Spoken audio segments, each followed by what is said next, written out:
What's the dog's name? Max. Hey, Janelle. What's wrong with Wolfie? I can hear him barking. Is he okay? Wolfie's fine, honey. Wolfie's just fine. Welcome to What's Wrong with Wolfie.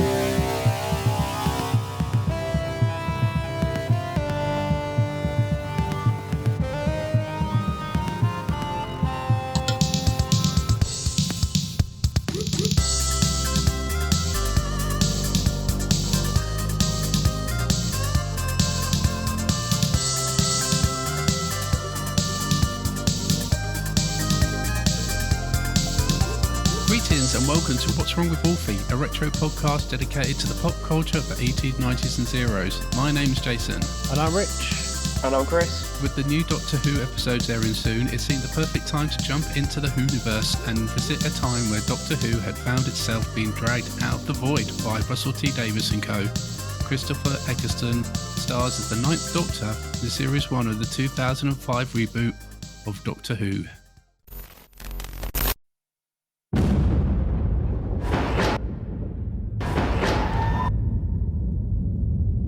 Do you want to come with me? Because if you do, then I should warn you.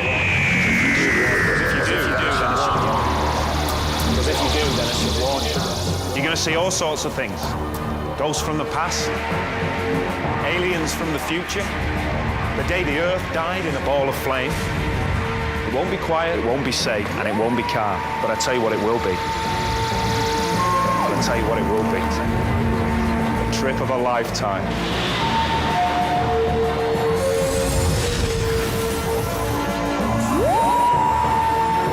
Trip of a lifetime. Doctor Who, Saturdays at 7 on BBC One. I love it. That's so good to go back to and rewatch when I was trying to research which one to choose. Landed on that one. Well, welcome to our Doctor Who episode. And as I said in the intro, it's the perfect time to jump in with the new Doctor Who starting this month, and we're all very excited for that. So great opportunity to jump back, and what we're going to do is just concentrate on the Christopher Ecclestone era of Doctor Who, which was just the one series, unfortunately, and we're just going to have a discussion about that. You know, we'll have a chat about our Doctor Who memories and how we came about to watch it, I guess, and favorite episodes, and I think just have a little discussion just on some of the episodes as well in the Christopher Ecclestone series. But to start with, I guess we'll just go around and just have a little conversation about our own personal Doctor Who journeys, if you like. I think I'll start first. It won't take long.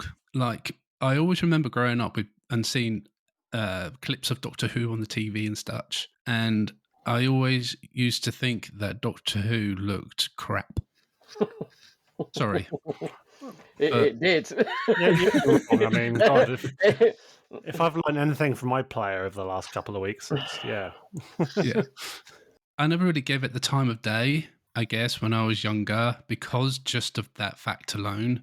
Yet coming from a child's mind or a teenage mind, you know, and I kick myself now for being like that when I was younger, because I was denying myself, I guess, from some really good storytelling just because they didn't have the budget or anything like that. So yeah, I just skipped Doctor Who. I didn't think it was very good, and I just decided just to go off and watch Star Trek instead, and everything else. So roll around this time when they announced this re-release, this reboot of Doctor Who, and I was kind of intrigued by it a little bit, but I never caught them on TV. And I wasn't that excited about it to watch on telly. What I did was I waited until they came out on DVD, and then I'd heard about the hype, and I'd heard about how good they were, and I was intrigued. So I think they were coming out, I don't know, 2 or 3 episodes on a DVD. So I decided to pick one up from WH Smith after work, because at that time I was working at the Disney store at Lakeside. So it was quite easy. WH Smith was right next door, so I was like, oh man, you worked at a Disney store? What, Jason? What? I never knew you worked at a Disney store. I did. What did a Disney store look like pre-acquisitions? Because I can't imagine now of a time when it was literally just like Disney stuff in the traditional sense, not Marvel and Star Wars and and weirdly Alien and Indiana Predator. Jones. Well, we're tangenting already a little bit, but it was like, it was just all the Incredibles and all that kind of stuff. That was the kind of time the Incredibles come out, and I remember the trailer for that just looping on the TV and over the sound system of the shop every shift I was on, and I'd literally had enough of that by the second day of the trailers playing. But I loved it at the Disney Store. I thought it was a great company to work for, and they really looked after you. You felt like you was looked after, and like the perks were great. Ooh. You got discounted theme park tickets for Paris or Florida, and you could. The best thing is that you could buy all the DVDs at stock prices, like all the Touchstone, Miramax, Disney. All the companies that Disney owned at the time. You could get them at. You get them at stock price. So yeah, I picked up quite a lot of DVDs when I worked at Disney Store, but I only worked there for 2 years. But I think a DVD was coming in at like £6, £7 or something. So nice. Yeah, it was all right. Unfortunately, Doctor Who wasn't in that. So no. Soon it will be. Ironically, it would be now, wouldn't it? So I picked up the DVD. I thought I'd give it a go, and I just absolutely fell in love with it, and I was hooked. And I carried on watching it, picking up the DVDs as they were released, and eventually just started catching the new series on TV, and I went from there really. So and I became quite, I was there. I was a Doctor Who fan, but only from the Christopher Ecclestone years, because I still wouldn't go back to the old stuff for quite a long time. And I think it's only recently that I have, and catching some of the old stuff through the Tales of the TARDIS episode I watched. And it was really, really good. But yeah, Rich, what's your Doctor Who journey? It starts quite hazy. I do have faint memories of I'm not sure if it was like a Friday or Saturday evening, but I do remember some episodes of Sylvester McCoy. Whether they were like first run at broadcast or these were like more recent kind of like reruns, I don't know. Because obviously the show either was entering or has already hit its death spiral by then, near cancellation. But I just faintly remember seeing Sylvester McCoy and Ace on my TV. I remember seeing the Brigadier. It's very vague. I couldn't tell you what episodes I saw, but that was where it began for me. And then go a few years later, and I started seeing the trailers on BBC One for the upcoming TV movie. And I think we're at that time where we're very impressionable, and it was like kind of on a diet of things like X-Files, all the Americanized TV. And I was like, oh, it's Doctor Who. I know Doctor Who, but this is American. It's like, ooh, American. It's important. We got to watch it. And I just remember being drawn by that initial trailer in early 1996. Watched it when it aired on that Saturday night. Loved it. Watched it a few more times because I taped it off TV. Loved it. But it was this very self-contained thing. I never thought that we'd enter a new era and it would come back and I'd consider myself an actual fan. I watched it like it was just a movie, because it was, all intents and purposes. It was self-contained. Yeah. But that was really it. It was, and then obviously, nearly 10 years later, again, we started getting the trailers for the reboot under Russell T Davies. And I mean, it's only still 2005, but I feel like even then it was still in an era where we weren't obviously reading stuff online. We weren't subjected to trailer drops on YouTube. It was still the early days in a way of that kind of distribution. So it was very much watching the trailers on TV, getting hyped. Every time the ad came on with a big wall of fire behind Ecclestone and, Billy. Mm-hmm. And I just was like, yeah, I'm watching this. I can't wait. I knew Doctor Who. I didn't watch it. But yeah, I wanted to be a part of the ride. I wanted to see this thing coming back. It felt important. And I kind of got swept up in the hype. So that was really it for me, really. Yeah, it was a bit patchy. But yeah, it just kind of came about quite organically. And then here I am maybe 20 years later, still talking about it. So crazy. Chris? Exactly the same as you both. I think we're all cut from the same cloth. And I vague memories of Sylvester McCoy and Sophie Aldred. Again, almost identical. It was on in the background, probably repeats at that point. Because what, 89 the last episode? So I would have only been about 4.5, 5 at that point. Jeez. So I just have very vague memories of them, and hearing Sylvester McCoy's, oh, that man's an absolute ray of sunshine. Again, it waned, and I was kind of a snobby kid because I very much like Jason. I was like, that's British sci-fi done on a Blue Peter budget. Okay, I'm just gonna watch Star Trek: The Next Generation, which looks polished and it looks gorgeous and high. So I was, yeah. And then again, like Rich said, the years went by, and I actually remember it quite vividly. A friend of mine who lived around the corner, we're still close now. She brought round. Do you guys remember the TV Quick? Oh God, yeah.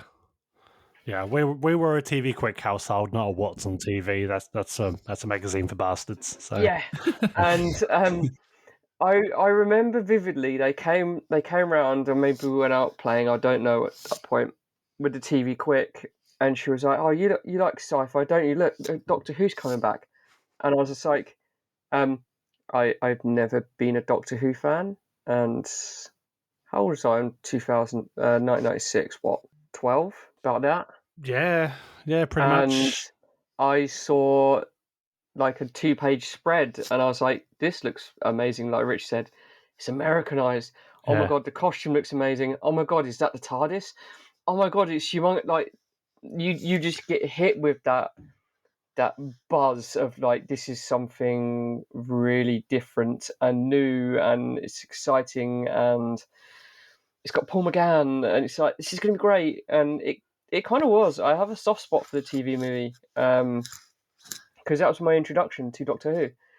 I'd never watched a full episode, and again, like Rich, that night I was in my room. I was like, put my TV on and I'm going to watch it, and I was like, this is totally awesome at the age of 12. And you're like, oh my god, it looks amazing. It had that lovely polish to it. Still the best arrangement of the theme tune as well. Oh my god. Oh god, that orchestra. And they flip the middle 8 into the beginning, and it just sounds so epic. And it did have that early 90s American sci-fi as well, the way like the title kind of came into shot.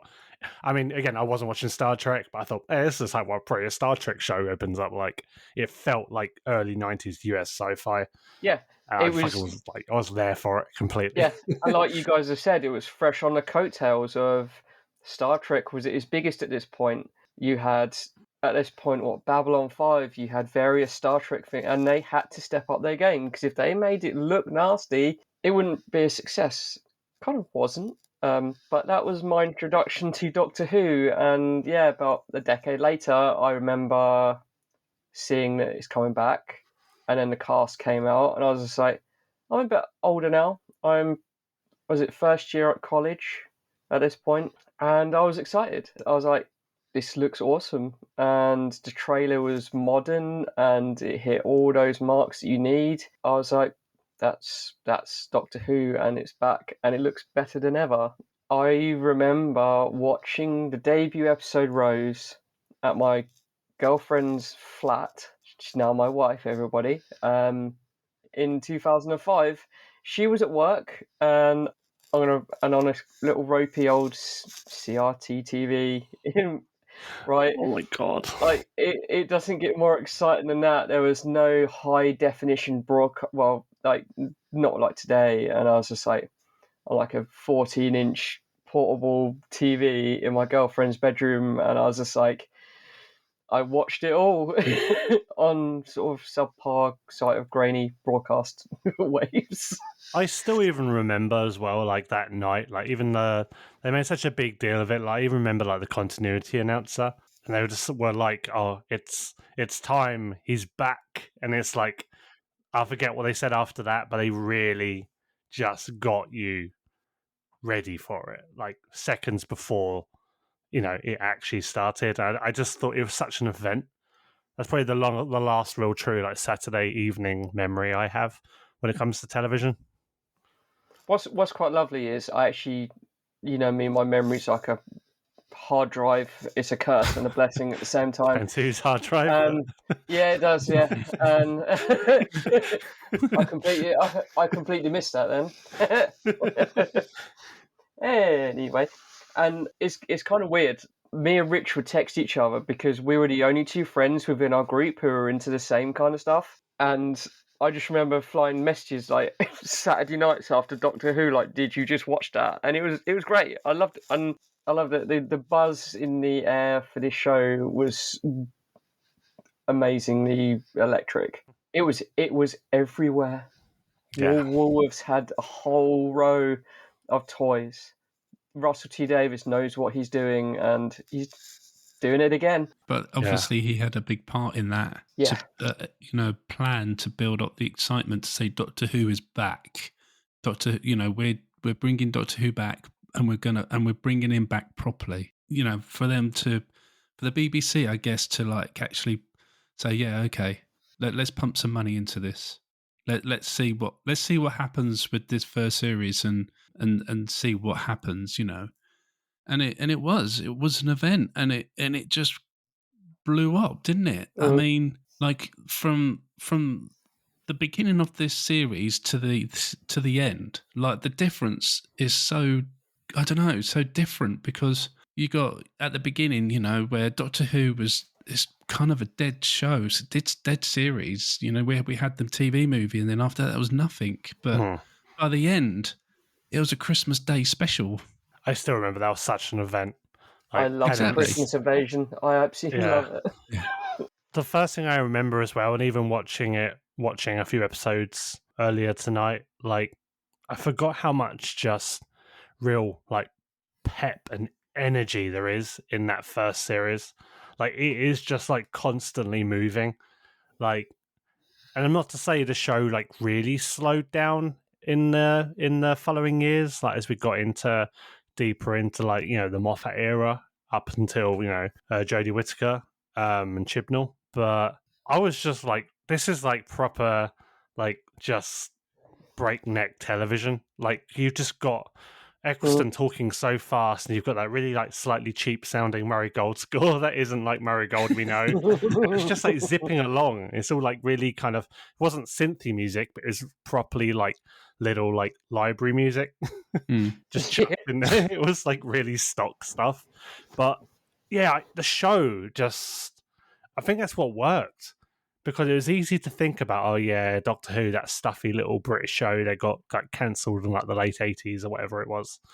And now this show was properly for like this new generation, and without like betraying what came before, but it just had so much energy, and I can't see how it wasn't ever going to appeal to us.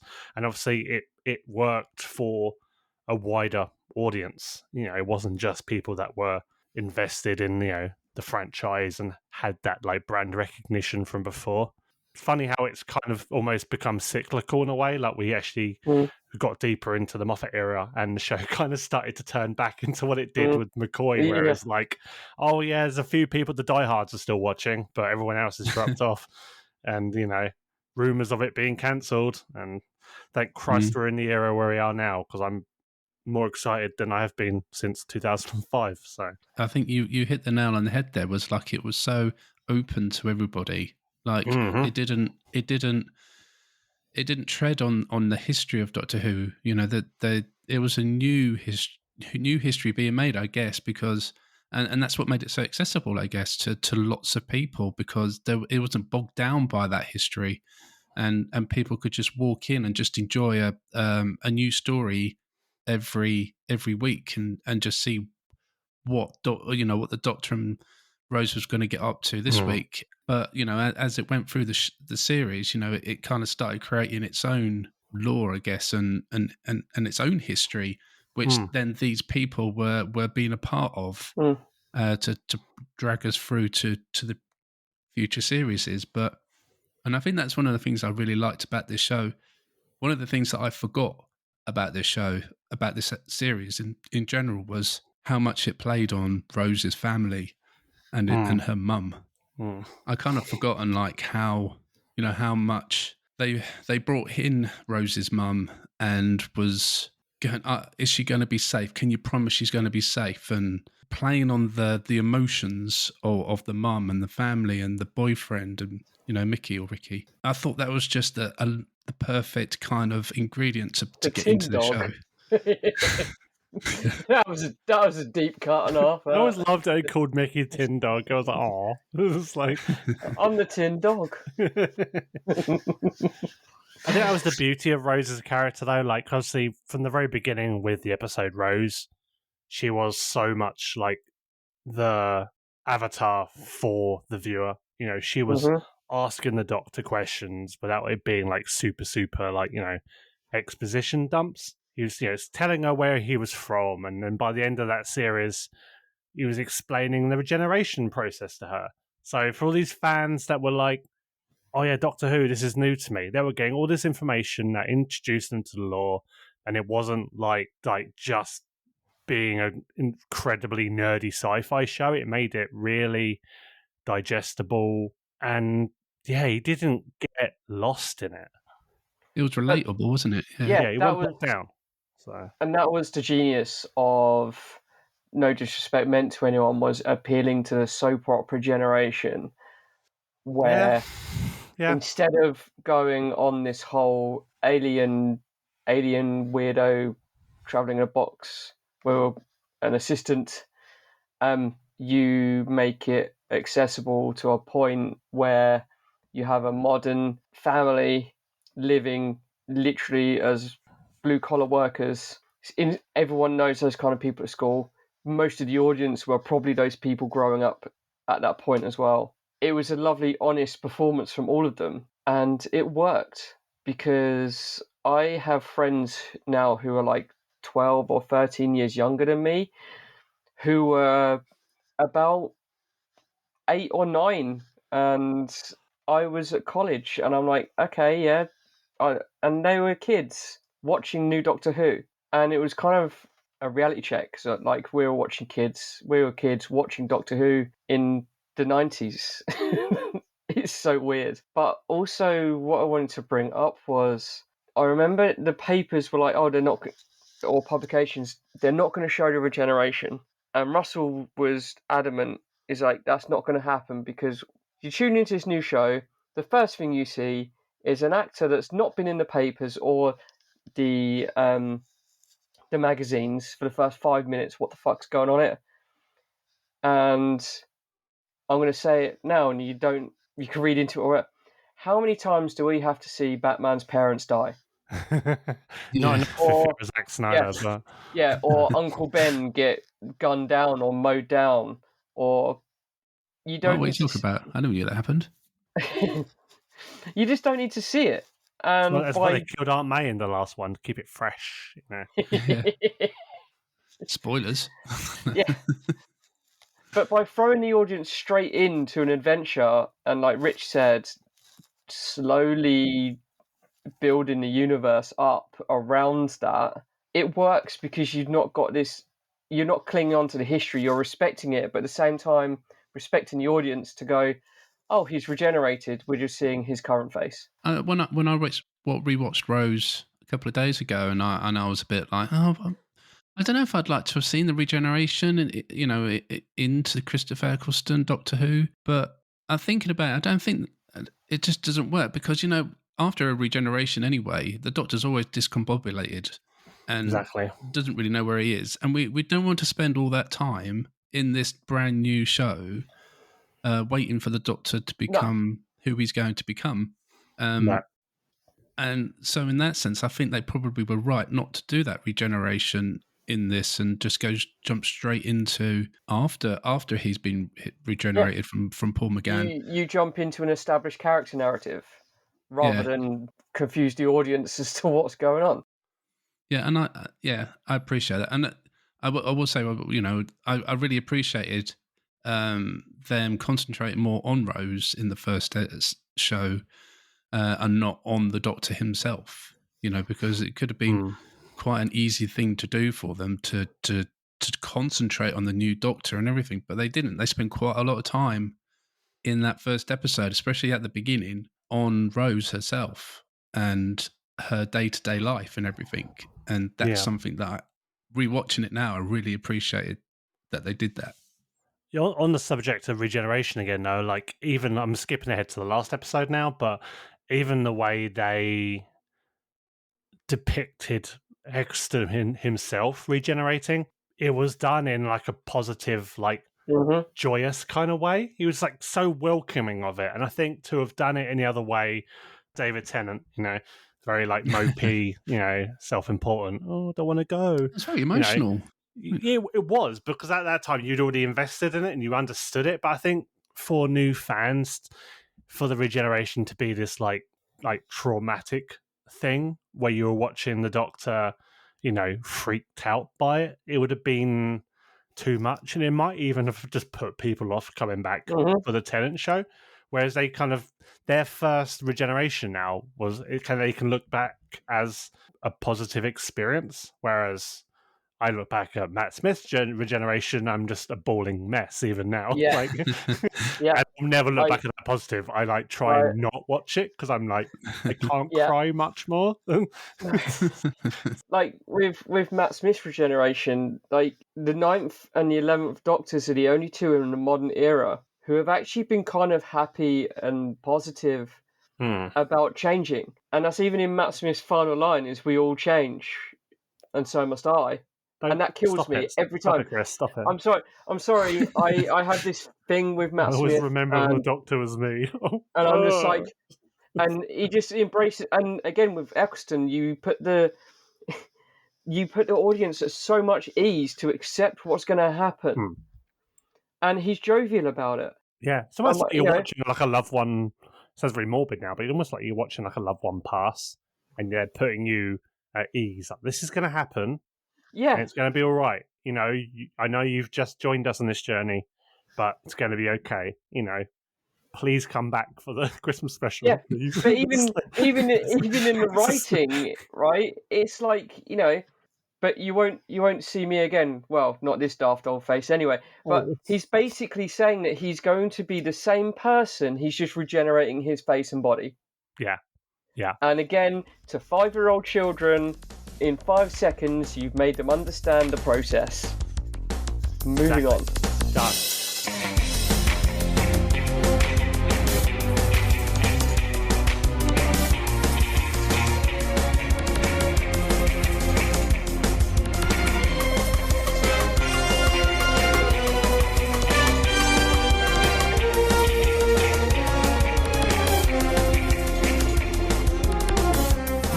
We've talked about Ecclestone and Billy a little bit, but like, I want to talk about Billy Piper, I think, because it was a bit of a shock. Because we want to. No.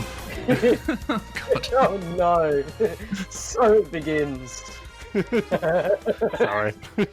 It was a massive shock to me though to see Billy Piper in this, and I think that was something that really like. Do I want to watch this because it's got Billy Piper in it? Because like she's a singer, she ain't an actor. It's going to be terrible. But she did all right. She was great. All right. Yeah, she was great. Apart from when she came back for the Day of the Doctor and she was a posh. Billy Piper forgot how to be Rose. I'm Rose Tyler, and she clearly had like work done on her teeth. I don't know. You can say that about David Tennant though, who regenerates and he's got the Queen's English. Yeah. And then in the Christmas Invasion, he's the old Cockney cheeky chappy. Yeah. They obviously hadn't quite got the characteristics in there, had they? It was an emergency regeneration, wasn't it? They needed an actor, and David Tennant had been on Casanova. Casanova, Jesus. So as it ended, it was just like, oh yeah, we'll just write it in, and all of a sudden it's like, David, could you possibly do a Cockney accent? Yeah, but what do you think of Billy in the series of Doctor Who? I thought she was fantastic. And again, people our age just knew her as a teeny bopper, multi-million record-selling phenomenon who married Chris Evans. And then married Lawrence Fox. And yeah. That Best thing she ever did was divorce him. But yeah, she's fantastic in this show. Like, But I remember, and probably like you guys, like Billy Piper Yeah, exactly. It's like, in what? Doctor Who, and it was all over the tabloids. Like, was it like I watched a YouTube video about early Doctor Who tabloid coverage and shit, and it was just like, former teen pop star, new Doctor's assistant, and I was like, at the time, what? Okay. And then all of a sudden, that opening episode, you're like, who the fuck is Billie Piper, the pop star? mm-hmm. Yep. She's actually gone away, retrained to be an actress, and was damn fucking good. Yeah, absolutely. Yeah, she nailed that character to a T. I think that's probably what worked in her favour as well. Not necessarily having. I mean, I can't speak for what her early experience was as an actress, but if she had any prior experience, I think what helped was because she didn't have this like real acting pedigree and she was like a pop star. The performance just felt quite honest and it felt real. It wasn't like she was acting. It just felt like a real person. Mm. And I think that makes it so much more immersive and you don't feel like you're just watching this performance. It feels like she's just this girl that works in the chippy, and one day meets this magic man in a box and, is inquisitive and curious. And yeah, it's how it just works. Like, it just works. I think the acting paid off. The acting classes paid off for Billy because, like, especially as the series progressed and she got more involved with the Doctor, not in that way, and like the repercussions started bouncing back on her and her family and everything. Like, but her acting just seemed to improve. By the end, it was so believable that she was Rose and not Billy. That I was just really impressed by her, and I really like the character of Rose as well. Really like down to earth, Londoner character, and I think that probably worked in its favour as well because it had that character that yet again was just quite relatable to a lot of people. Totally agreed. I mean, I'll always favour like a more grounded kind of companion over sort of these like more heightened, elevated companions. And I'm not dumping her because I still think she's great. But like when you got to like stuff like Clara and that, she felt too big and important. And I do always like the companion to be just more that kind of everyman, every woman relatable. Like when it started off with like Rory and Amy, it's like, oh yeah, they're pretty down to earth. And then it suddenly is like, oh yeah, they're the parents of River Song, blah, blah, blah, blah, blah, blah. And it's like, it just gets too bloated.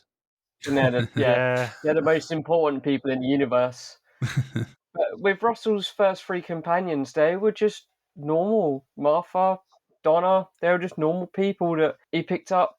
And then all of a sudden, like Rich said, you've got the Ponds, and you got Clara, who no one knew what to do with Clara. And Jenna Coleman, she was strong, but I mean, just that character was all over the show.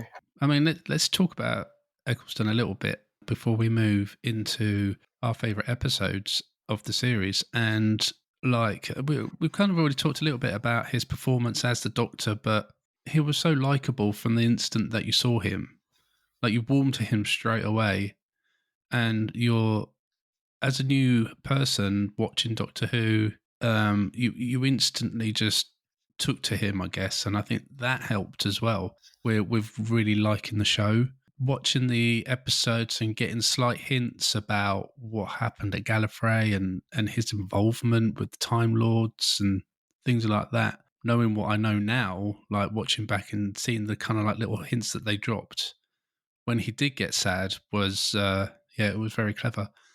But yeah, again, Chris could just change his face, couldn't he? Like one instant, his like beaming, massive smile on his face, and then he could also just pull off this really solemn, saddened look as well, and it was quite remarkable, actually. I think the acting that he produced for this show was just amazing. 100%. I mean, he was a real... How do you feel, Rich? I think he's probably more of like a classically trained actor, but he just has so much presence. And I mean, before you even get to his actual performance, but even his look, similar to how I always look to like Matt Smith as being a Doctor who looks youthful but also an old man. Chris Ecclestone, he looks alien. And I don't say that in like a shitty way. Like, he's got big old ears and a big nose. Yeah. But he's that kind of slightly gangly physique. You know, he's a tall guy. He looks extraterrestrial, but he looks human, and he is just so warm and compassionate and excited and giddy. But then, yeah, he has that really weighty, like when he needs to be like angry, edge about him.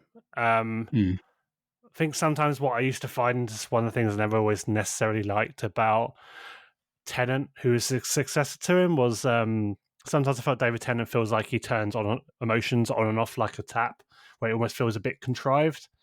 Ecclestone, to me, felt way more natural.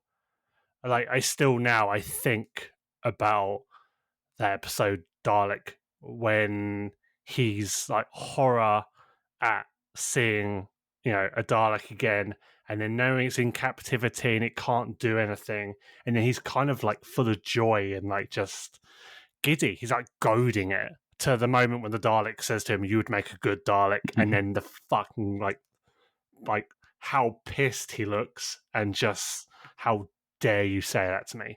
And he just told it through his eyes. He didn't do some big speech. He just looked pissed.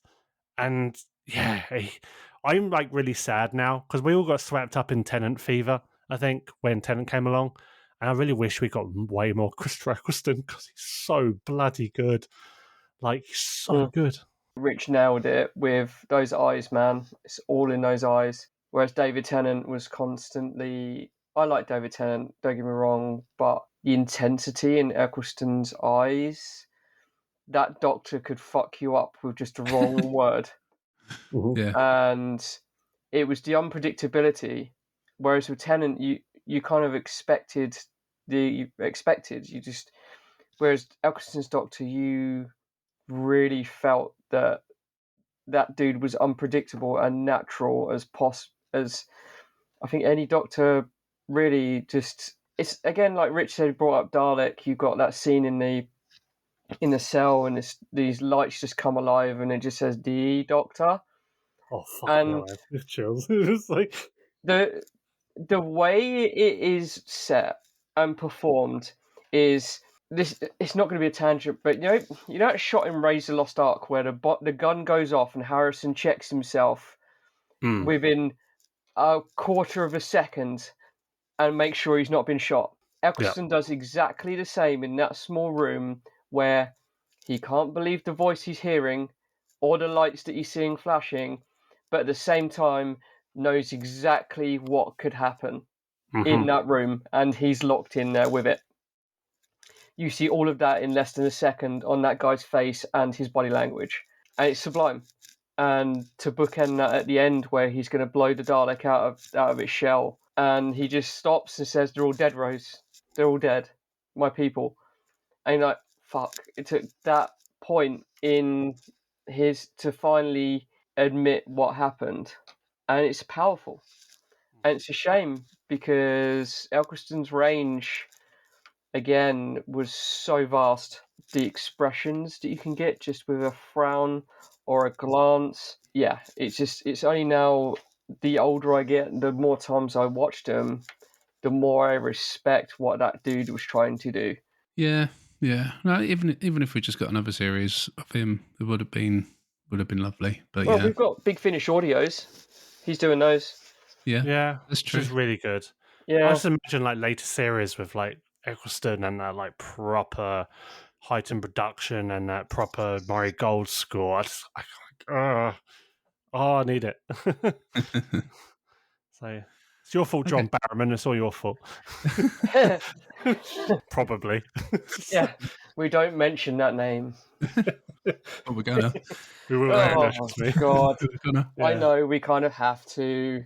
Well, let's take a short break. We'll listen to some music from Doctor Who, and then when we return, we will have a chat about some of our favourite episodes from the series.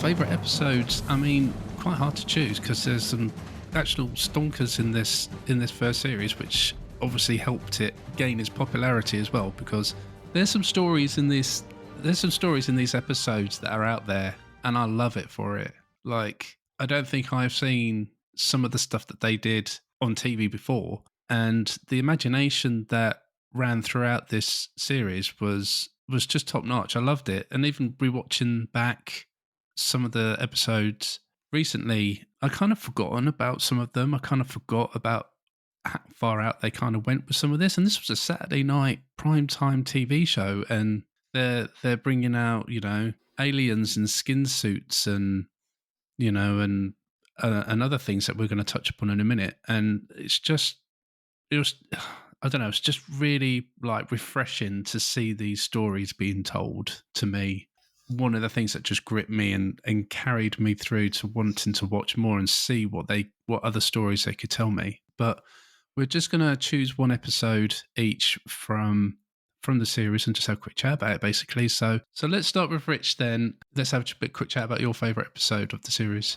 My choice is The Empty Child. And why are we chasing it? It's mould and dangerous, and about 30 seconds from the centre of London. Please let me in, Mummy. You mustn't let him touch her. Are you a doctor? I have my moments. They've all got the same injuries, right down to the scar on the back of the hand. Physical injuries as plague. Hello. Hello. Shall we have a drink on the balcony? I like to think of myself as a criminal. I bet you do. So Empty Child was the episode where Rose and the Doctor wind up in, you know, wartime London. We get introduced to Captain Jack, you know, say no more. And yeah, I love it. I'm not always been someone that's necessarily been the biggest fan of historical episodes, which sounds really odd. Yeah. I like more kind of, I want the fantastical, I want to go to an alien planet. Sure. Even though it's an improvement on just like a grounded episode where, you know, it takes place in like a council estate somewhere, you know, to me, historical still feels kind of grounded, but obviously, you know, with this episode in particular, it really chucks the horror elements at you, and it does so many things that just make it work. And to me, it's the shining light of this season. You've got the little, I forget the kid's name now, you know, the little kid with the gas mask face that always says, you know, are you my mummy? It's terrifying. It kind of appeals to some of the stuff I was into around that time. Like, if you're into a lot of the conspiracy and the weird like alien stuff, it kind of has notes of Black-Eyed Children. I knew you were going there. Yeah, which is, if you don't know what Black-Eyed Kids are, they're not Black-Eyed Peas, they are Black-Eyed Kids. They're weird kind of kids that dress in older sort of period clothing. They apparently smell as well of like sulfur, and they will come to your house, or they'll come up to the side of your car, depending on where you are, and they'll ask you if you'll let them in. Yeah, they need help. They need the phone. They need to call their parents to pick them up. And the idea is you don't let them in, because if you do, they'll just strip you of your soul and you'll cease to exist. And this really, I refuse to believe that Stephen Moffat, who obviously wrote this episode, back when we liked seeing Stephen Moffat credited as a writer, I refuse to believe he didn't draw heavily from Black-Eyed Kids. There's not so much in this episode, but Chris's choice, there's hints of kind of, it feels a bit like a zombie film as well in one certain scene. It just ticks so many boxes for me. You've got Richard Wilson in this episode, who gives some incredibly chilling like exposition dialogue when he's explaining about the people whose faces have like fused with a gas mask, who will kill you with a single touch, in that they basically are victims of a plague, but it's a plague by physical injury. Someone dies from a bomb blast, and then everyone they touch becomes the same as them, complete with the same injuries. It's horrifying, especially the bit when Richard Wilson says how basically, I forget exactly how it goes now. They're not dead. They don't know how to die, and they just keep living. and they sit up in bed. They don't react to anything. They just stare, and then they lay back down again. I'm just like, I was watching this tonight, and I was like getting chills. Like, this is horrific. Like some of the most disturbing stuff you'll see with Richard Wilson outside of the episode where Victor Meldrew gets killed in a hit and run. It's looking, it's. I was really like, this is gripping, and I forgot one actor, Richard Wilson is like him and Christopher Ecclestone sharing the same like scene, Doctor, and it's terrific. Rose is fantastic in this. I mean, yeah, we introduced the Captain Jack, a character I never really cared for. I kind of found him annoying, which is probably least of our worries now. The more we know about him, on the old shoulder. This episode just does so much right. It looks lovely. I mean, you can say what you will about this initial series. CGI is a bit on the rougher side compared to what we got later, but some really nice stuff in it. Like when you see, Blitz London, Rose is hanging from the barrage balloon, and you're seeing all the spotlights and explosions and all the German bombers. I'm like, this is cool. And I was watching it on my phone, so obviously it kind of masks some of the ropiness, but I was completely sold on it. I was loving it. Really good episode. No, really great episode. Fantastic bit of like proper Who horror. A good period episode, which is, again, not always my cup of tea, but this is probably my favourite one outside of A Good Man Goes to War. And was it Family of Blood? Yeah. In later series with Tennant? That, to me, is like my favourite period episode ever. But yeah, this, to me, is just, it's the shining light of Ecclestone's run. It's just fantastic, and it's just creepy as all hell. And it has a fantastic line as well at the dinner table when they're talking about Nancy when she gets the meat for the the homeless kids during the bombing raids, and she takes them into people's houses and they eat all the food. And Ecclestone says how I'm not sure if this is a Marxism at work or a West End musical. I think I didn't appreciate that line back in 2005, and I was on the train tonight. I had a good chuckle. I was like, I love it, fantastic, yeah, brilliant episode, definitely my favourite. Sorry, Chris, I got there first. Over to you. I wanted to say about this episode quickly as well. I loved the beginning of this episode where the TARDIS phone rings. Yeah, that's creepy. Oh, yeah. Yeah. And the puzzled look on the Doctor's face of this like phone that's not connected to anything is ringing. What am I supposed to do with a ringing phone? Yeah, it's a dummy phone. That's not supposed to ring. Yeah. Correct. Yeah, So I just quite appreciated that little. I know it feeds into the plot as well, but I did like that little giggly bit about it. It was good. When I look back on this show, when we decided to do this one, and the first instant memory that came back to me was this episode, just because of the gas mask children and the "Are you my mummy?" thing, and even now, like if anyone. Even when you just said that, Rich, like I just got a little chill of like, ooh. Which comes out the record player, the gramophone as well. It's like, oh, yeah, mummy. It's like, yeah, I know. I don't like it. Yeah, I'm going to discuss that scene at length in a minute. All right, we'll let you off your chain in a minute, Chris. And just the whole idea of this, and we're talking at the beginning of the section of like the imagination of the stories that were told, and this is this purest example of that. Like this whole idea of like Jack Harkness purposely sending this medical thing down to Earth so he could come and con people, and there's these like invisible, I can't remember what they call them on the show, like nanobites basically, aren't they? And that's what's happened with this. It was just brilliant, and the whole like fusing of the gas mask to the skin, like. Yeah, again, I watched this on my phone, so probably covered some of the things. But I was just really like impressed on how well they did that. Like it looked looked really good on the grafting of the gas mask to the skin. It just creeped me out, man. Ooh, no thanks. I mean, the moment of Richard Wilson like turns as well is like, to me it still kind of holds up. I tell yeah, when they out as well, and they're like the lenses. I'm like, But when they turn, man, it's just the most horrific thing. And this is on Saturday early evening, prime time, telly. Yeah. And there's this character on TV who's like literally having a gas mask come out of his mouth. Yeah. And it was horrific.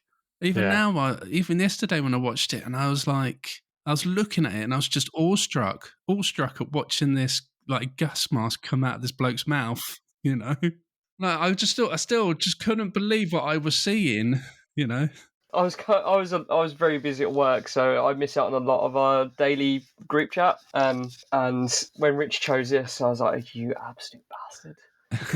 I was like, "He's going to cover both episodes," and I chimed in. I'm like, "I'm going to do part 2, and that's the Doctor Dances." I don't know what's happening here, but believe me, I had nothing to do with it. I'll tell you what's happening. You forgot to set your alarm clock. It's volcano day. Okay, that door should hold it for a bit. The door? The wall didn't stop it. Oh, don't move! Go on, ask me anything. I'm on fire! You got the moves? Show me your moves. The world doesn't end because the Doctor dances. Stay back! Mommy! Doctor! Secure those gates. Right. Just do it! All that weapon's tech in the hands of an hysterical 4-year-old looking for his mummy. And nothing in the world can stop it. Me and Rich share like a kinship for horror, and to say that Stephen Moffat is not a horror fan would be some injustice to this dude, because he can write some shit, and good shit at that.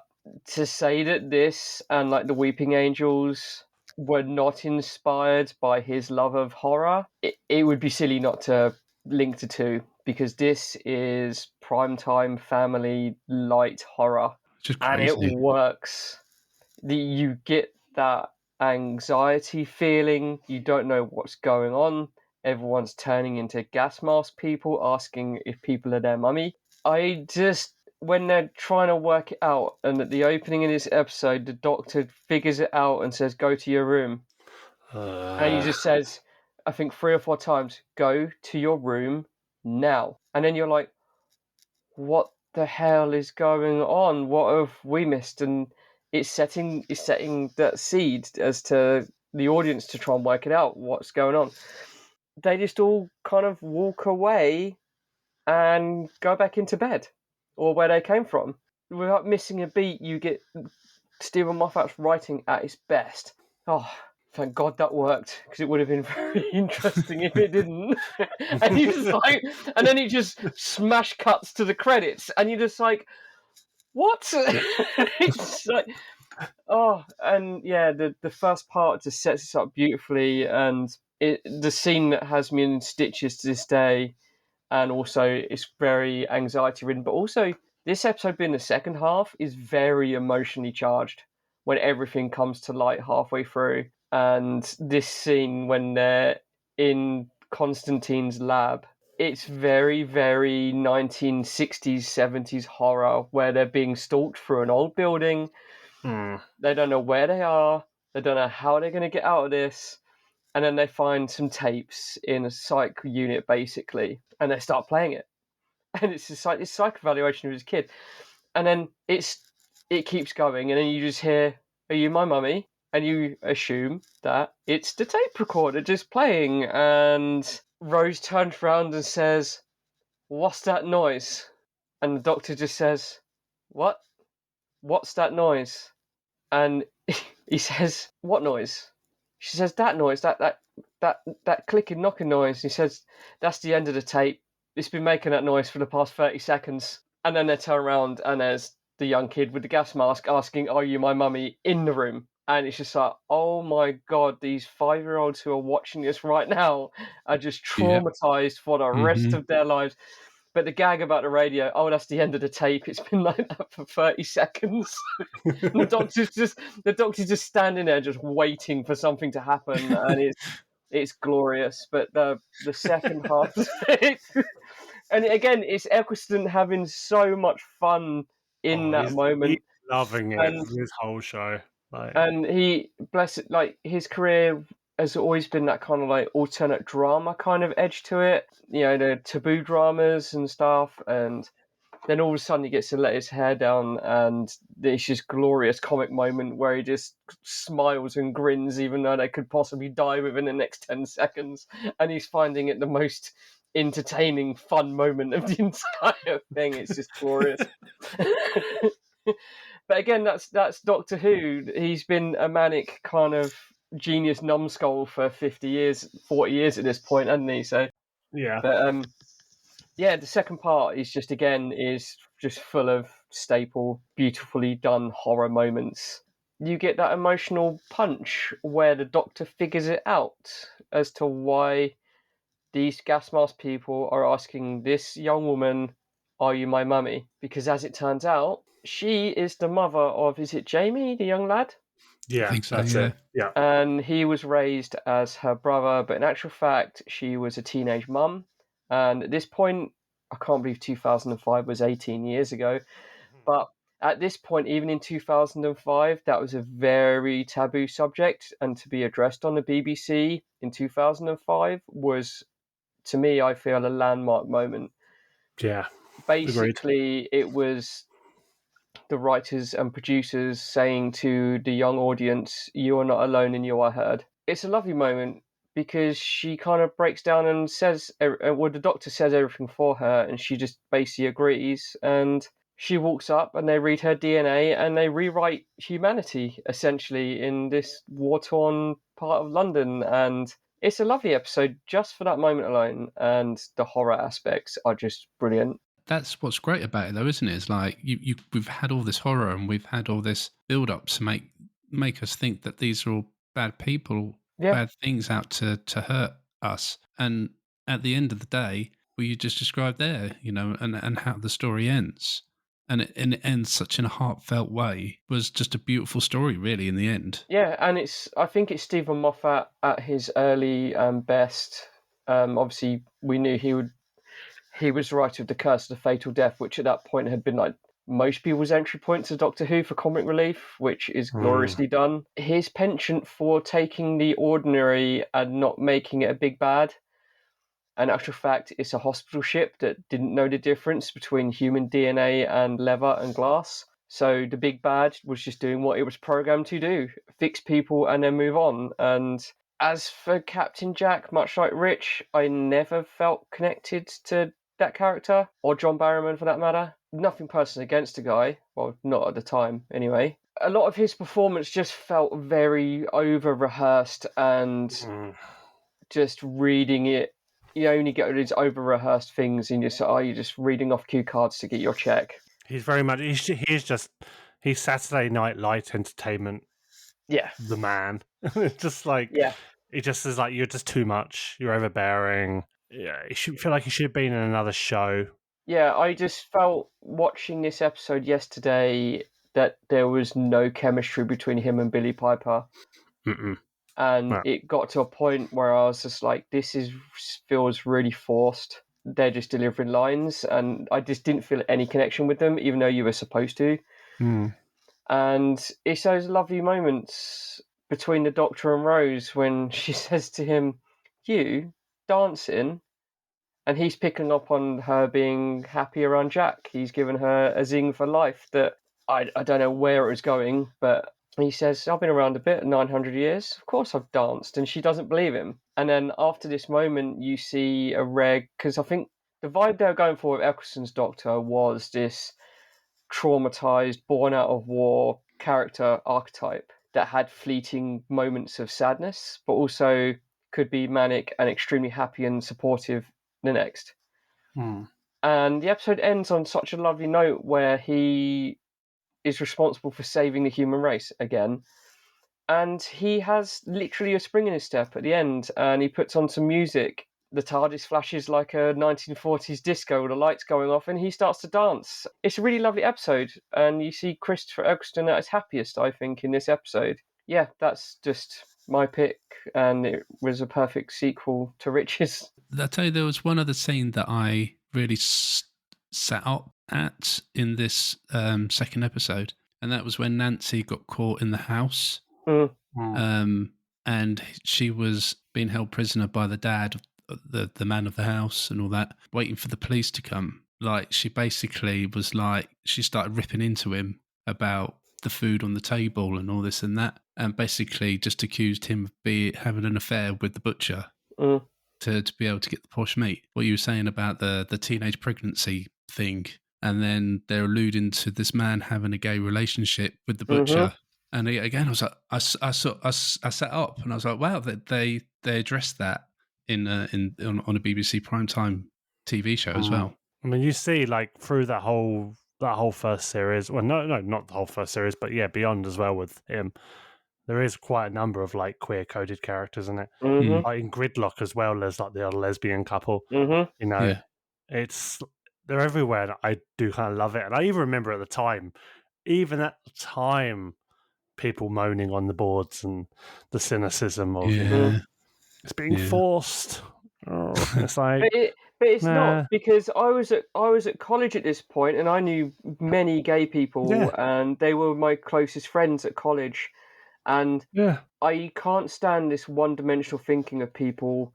The kind of people who watched at the time, they watched fucking Trisha and Kilroy, and Kilroy. You know, those type of fucking people. It's just like, it wasn't forced. It wasn't a gay agenda. It was little things just peppered throughout to basically say to the community, we love you, we hear you, and we support you. Yeah. And it wasn't a gay showrunner pushing his agenda on young people. No. It was reflecting the times, and that's what things like Doctor Who do best. They reflect the times, they move with the times. And then later on, obviously, they would make Jack overtly, you know, pansexual rather than just hinted. It was nice to have that realization, and unfortunately still taking a long time to be accepted in certain circles. Doctor Who's gone woke, Chris. It's gone woke. It's like the show with the man that would never use a gun and always, you know, went places and, you know, wanted to, you know, just bring peace to, you know, planets and Doctor Who has always been woke. It's woke. It's always been that way. As like when people say Star Trek's got political, it's always been political. Political. That was the point of shows, to reflect the time. The first series was produced by a woman and a gay man of colour. It's just almost in the 60s. Yeah. and that Indian chap directed the first episode in 1963. Ironically, played by Sacha Dhawan. Who was later the Master. Fucking hell. You're just like, oh my God, just stop. It was 1963. And the BBC weren't afraid. Back in the 1960s, female writers weren't really allowed to be credited with their real name. They had to use pseudonyms, masculine pseudonyms or initials. DC Fontana in Star Trek being a prime example. If she called herself Dorothy, she wouldn't find work ever again because it was a misogynist, you know. But for the BBC in the 60s to go and fucking... Even the music was composed by a middle-aged woman in the basement of the BBC Television Centre. But Doctor Who's going woke. Get fucked. Anyway, that was a trigger point. It was, wasn't it? Sorry. People are idiots, anyway. All right, well, let's get on to my pick. And I nearly chose Rose, really, the first episode. I was quite close, but in the end, I chose Aliens of London.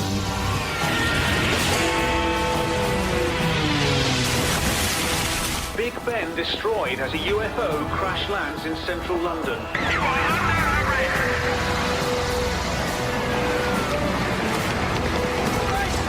What is it then? Are they invading? Only way to invade, putting the world on red alert. By God, I'll put this country under martial law if I have to. Defense Plan Delta, come on!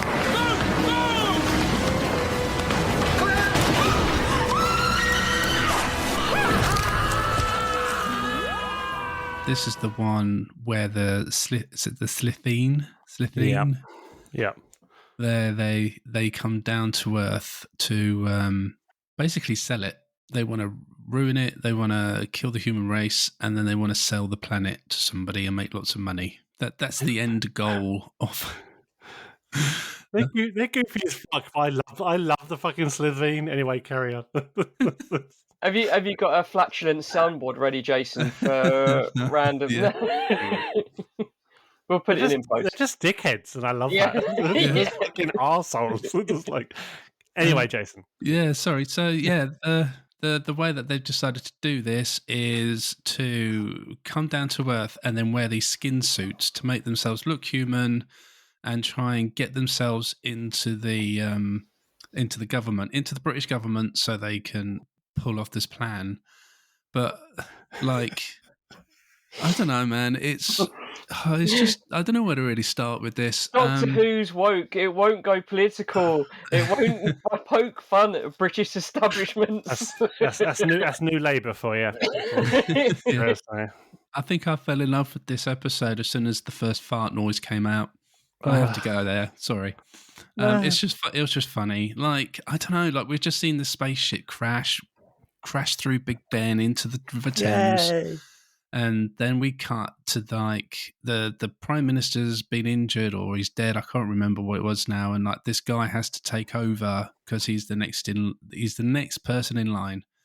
And then he's going up the stairs and he lets one out. And I'm like, okay. This is great. To quote Aid Edmondson, let no one tell you that fart humour is not funny. It was quality. And I was like, where are we going with this? But like, it was brilliant. Like, where else? I just don't know where else I could go with this. Like, I loved how they did the transformation when they wanted to take the skin suit off with the zip on the forehead and like that like blue glowy light come out of it. I do think they did it a bit too often. I did get a little bit fed up of them doing that. That would probably be the only knock against the episode, I think. But I love the whole. Yeah, I just love that whole transformation. And we'll let the people in rubber suits running through number 10. That's fine.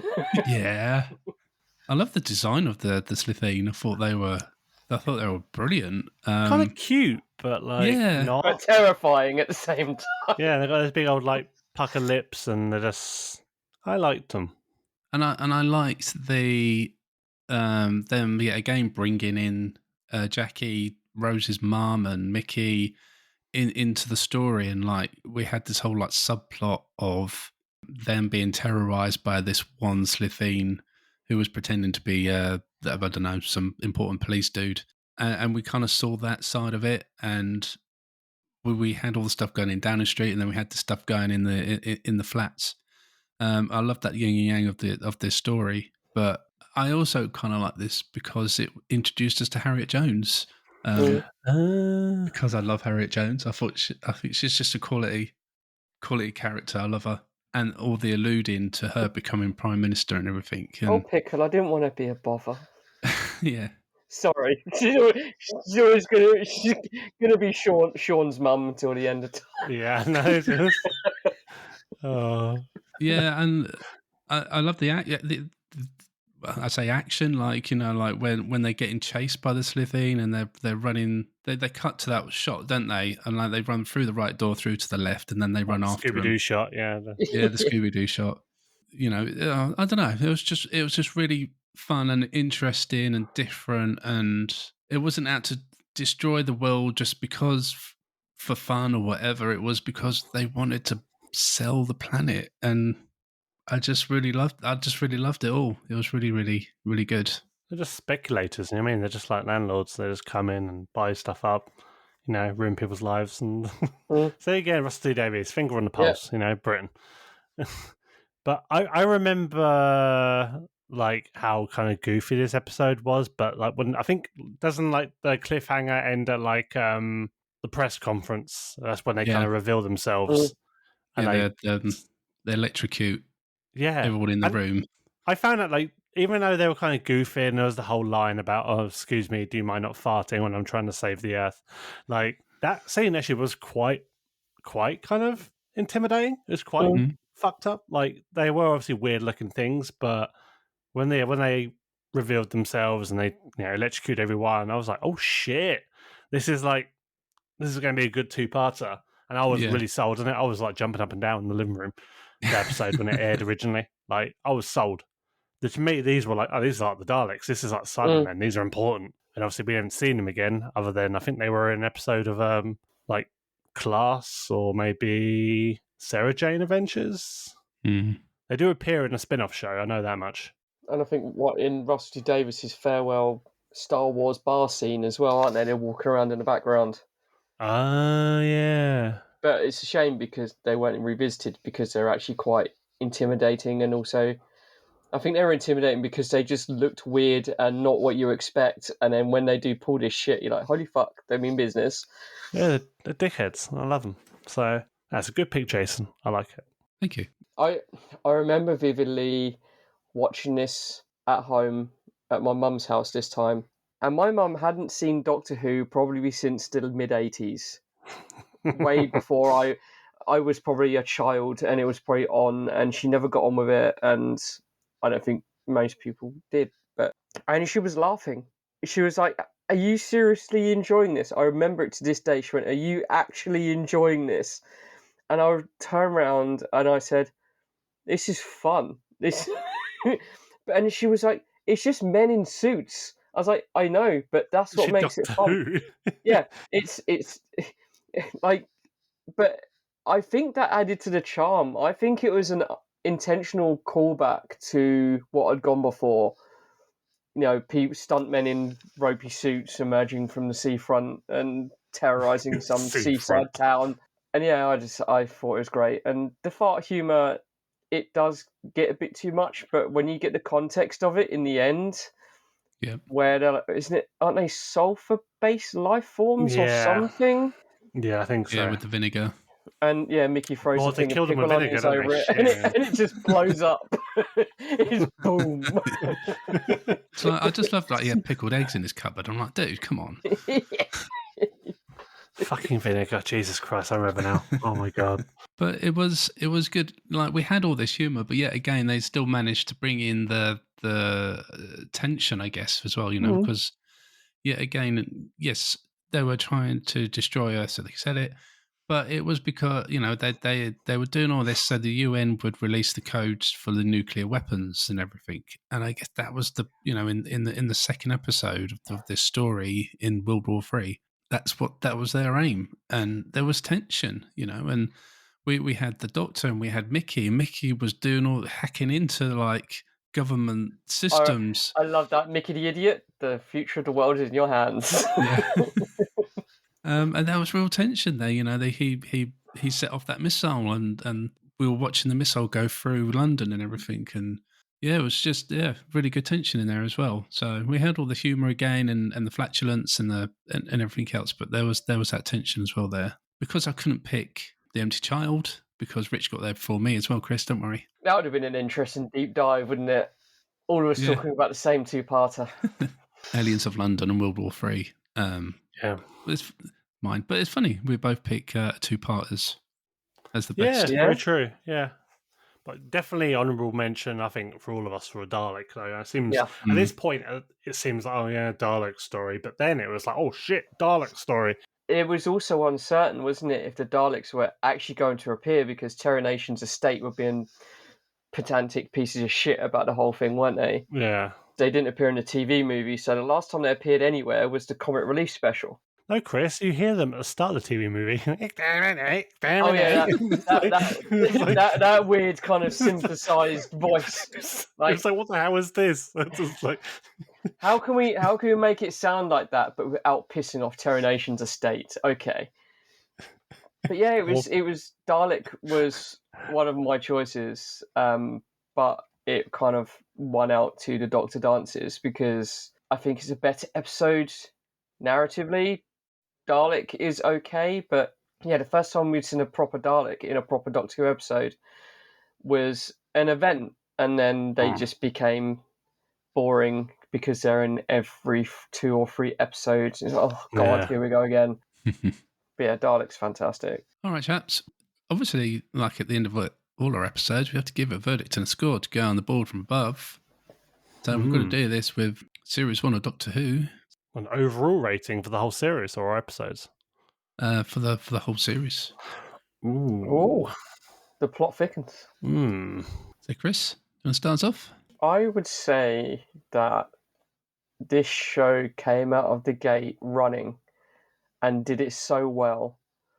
The fact that it had so much backlash before the cameras even rolled, Russell being the ever lovely person that he is, was like, don't listen to any of it.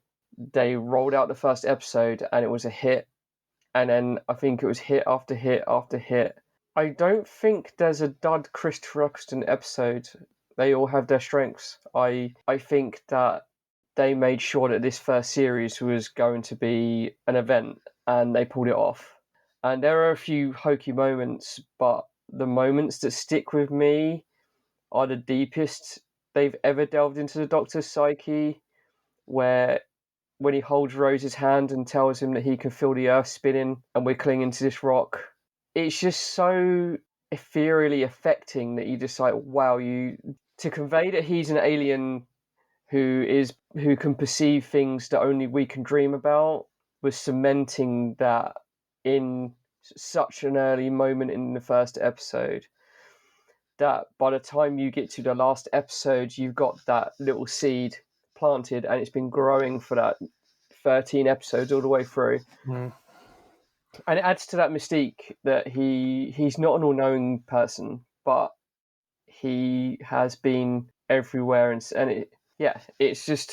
it was very well executed, and I think it's going to be a 9 for me, 9.5. I'm going for that because over the years I've respected it more and more. The older I get, the more jokes I notice, the more small touching moments that I notice, and it just gets better every time. You realise as you get older what they were doing at such an early point in its revival. And yeah, I mean, my overall verdict of this series of Doctor Who is way up there because of many reasons, and a lot of them I've already said on the episode.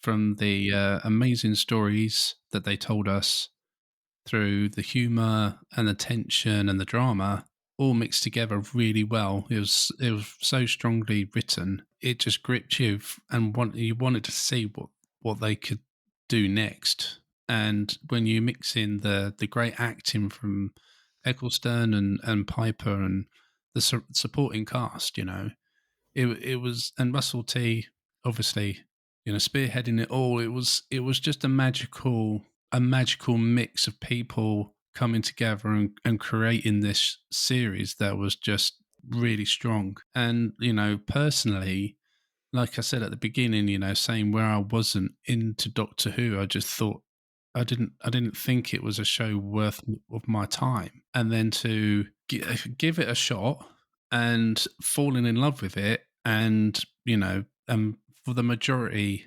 of the new Who, I was an avid fan of it. I guess when you look back at this particular series and seeing what it spawned, no matter how good or bad it became, we're looking on at nearly 20 years. Pushing. Yeah, it's been on longer now than it was cancelled for, which is frightening. Yeah. But it spearheaded this new Who, and it's still going to this day. That's showing the strength of it, I guess, and the fandom that it created from this series. I think for me personally, probably going to be a 9.3 for myself, just for those reasons. So yeah, that's for me. Looking back now, going back to this series, I forgot how much I loved it. I think when we got into the Tennant era, it was easy to get really swept up in, how much people loved Tennant. And then later on, the way more convoluted kind of self-important stylings of like Stephen Moffat. And it became more like fandom television. It was getting more nerdy again. It wasn't as approachable and accessible as the Ecclestone run. And I think I kind of bought into it. I thought, yeah, I feel like I'm part of something really important and, deep, and the writing's really, really, really just mind-blowing, and it's doing something that's much better than the sort of simplistic stylings of that first series of Ecclestone. And now going back to it, revisiting it, I realised just how much more actually enjoyable overall it is. It just feels like a nice, warm, accessible slice of television. Every Saturday night, I was so excited for it, from Rose all the way through to, I totally forgot the name of the finale now, Parting of the Ways, that's it. I just loved it. I loved it. And I was even one of those people, sometimes I got a little bit harsh on Rusty Davies, and I thought, oh, it feels a bit dumbed down. But now I look back at it, and I see how cynical we've got with some of the other showrunners following him, and you don't realize what you've lost until it's gone. I'm ready again for that era of Rusty Davies, making the show what he did the first time round with Ecclestone, with Tennant. And yeah, this show's just lovely, and I'm looking forward to going back again and watching all the episodes. For me, I'm going to give this show this first series, a nice 9.4. It just scratches so many itches for me. It's funny. It does some great horror. It's emotional. I mean, episodes like Father's Day, Say No More. It just does everything you could want. And it's Saturday night light entertainment at a time where even then we were kind of looking back at Saturday night TV as like, oh yeah, remember Saturday night TV? In like the late 90s. And there we were again. We had this thing that we could kind of cling on to and look forward to every Saturday night after dinner. Fantastic. Brilliant bit of television. I'm so happy it's back. I'm still happy it's still going. And I'm really excited for the next RTD era. So okay. As Steve is not here, but we still need to put a hypothetical score for him. What would Steve give this series of Doctor Who? 3.7. I don't know. Shit. Bring back Chibnall. I reckon Steve will give this somewhere around like a high 8, a low 9, I reckon. I had 8.8 in my head. I think that's fair. I think that's what you give it, don't you? Yeah. Well, if we give it that score, it ends bang on 37. Okay. Bang on 37, which puts it just under Firefly on the board. Wow. Between wow. In between Firefly and Speed. Can I change Steve's score to a 10? Yeah. So we can get it by Firefly. Steve loves Doctor Who. 9.9. Give it a 12. A 12 out of 10, yeah. Firefly's got 38.5. And so Doctor Who comes in, Series 1 just comes in just under Firefly on 37.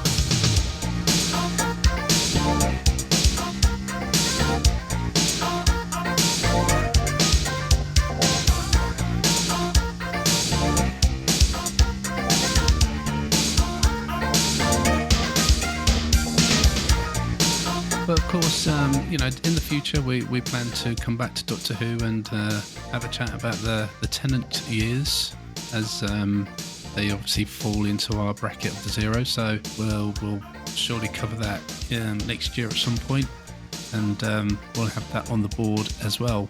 But for this one, that's it. We're at the end. I think we've waffled on long enough about Doctor Who right now. Just look out for the new stuff that's coming up. It all looks really exciting, and and if you want to go back to old Doctor Who, it's all on the iPlayer now. If you're in the UK, or it's all on Disney Plus, which is quite crazy, and the rest of the world. But yeah, no, it's you should definitely should give it a whirl. And the Tales of the TARDIS series, 6 episodes of it, and they've put together as a really good initiative to really introduce you to some of the older stuff. So definitely.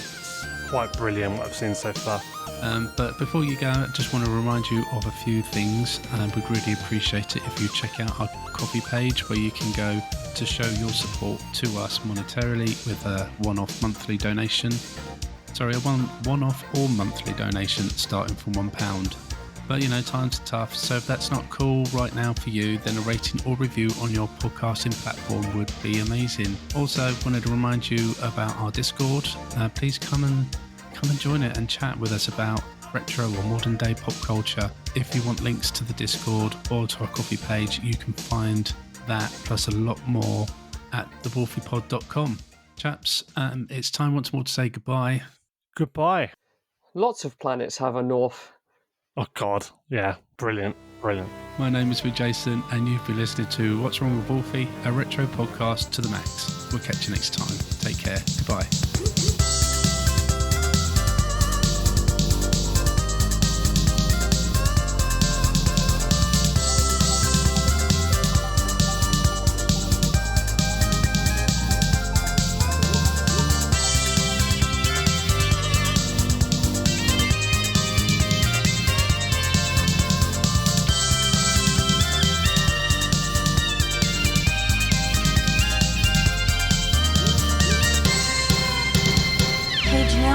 What's wrong with Wolfie? I can hear him barking.